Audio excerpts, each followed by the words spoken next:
Hey guys, this is Greg, back again with another winning characteristics walkthrough video. Tonight I wanted to do CFLT, or Confluence Inc., and its action during its IPO run-up. So first and foremost, like we've done in every video, when we look at a chart that has a winning characteristic that we're going to get into in a little bit, we want to understand the character of the stock. So first we can see it runs up and dies, and doesn't really do much, so it starts basing out. And this doesn't give us much because obviously it's an IPO, it's a newer name, so we have to look for clues elsewhere. To me, first and foremost, we have a 12 million share IPO day, which is what we covered last night in CRSR and how that's a pretty liquid first day. And then we want to see how many days after come on a million plus share volume. And we have a couple here, so it confirms that it's a pretty liquid IPO and that we shouldn't have any trouble getting in or out based on its first couple of days of action. We then see a pretty significant dry up, which is a good sign because it says that institutions aren't necessarily willing to distribute stock in a large or obvious manner in the open market.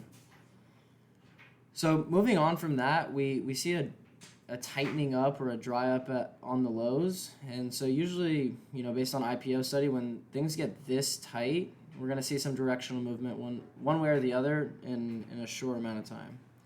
And so with this name, we had an earnings catalyst coming up, so it makes sense that things got a little bit wider right before this news event.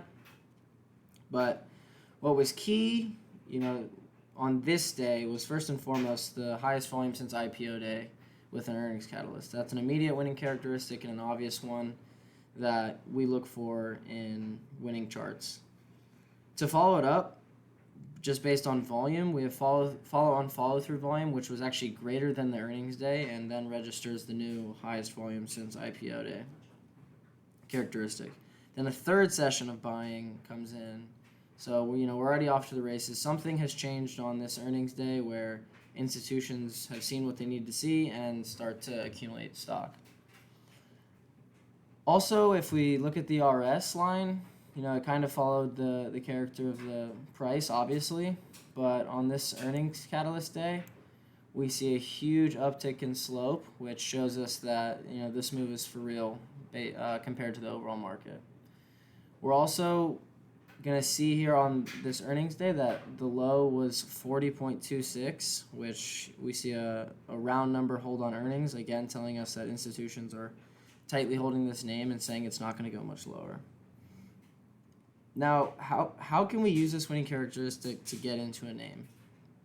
I, again, have studied this HVC entry throughout the year, and just plotting this line helps me see how my specific entry tactic would have worked on this day. So I'm getting in right at 44.37 on this second day, managing my risk on an end day of basis below a close below the HVC.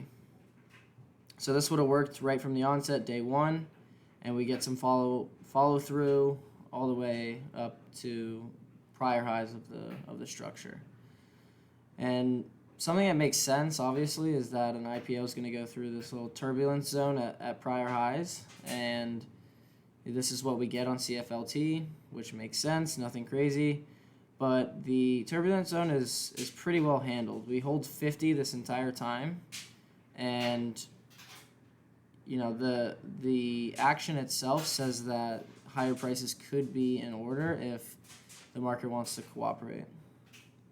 And so from there, we get a high volume breakout to highs, makes sense, closes above this high, and then gets a couple days of testing and then flies out to 75 area. So from this HVC entry, we would have gotten a 64% gain to the top. Obviously, that's not always the most usual thing to say, hey, we're gonna get it from the HVC and top ticket, but our sell rules, like I spoke on last night on IPOs, might have to be a little quicker because they rise and fall in a different manner than a more developed name. So, on this break of the 10-day moving average, which had been support for the majority of the run-up, you'd be selling, or I would be selling at least most of my position. and looking to sell more on a 23 moving average break, which we got the following day. So again, on this chart, we have the relative strength, like which we have already covered. Then we have the price and volume, which again we've covered. Another little nuance here is the 27.3 million share float. Again, this just means if there's large demand coming into the stock, price will oftentimes be responsive and move up quickly if demand is very strong. In the same light, if supply is really strong, it'll oftentimes also respond to that coming to the market. Moving on to the fundamental side to build extra conviction, we have a largely sales-driven name, and if we flip over to MarketSmith here, we can see that. We have 195, 74, 58, and it's just a strong sales-driven name. Estimates have been revised upwards even though they're negative, so that's a positive. And finally, we're going to look at the number of funds, and has gone from none to 166 in only 4 quarters. So this makes sense based on what we've seen in the stock's action, just based on price and volume. It looks like it's being accumulated institutionally. Moving on, we have the group, which is 16 over 197. I don't know the exact number at the time, but I'm sure software at this point was doing well at the beginning of August. This is when growth actually did pretty well as well. And then we have some other names, MDB, Oracle, and TDC in the group. So there's a little bit of group strength as well. Finally, to top off our conviction, we want to look at the IBT/IOF markets, courtesy of Trader Lion's data. We have the IOF markets being pretty active.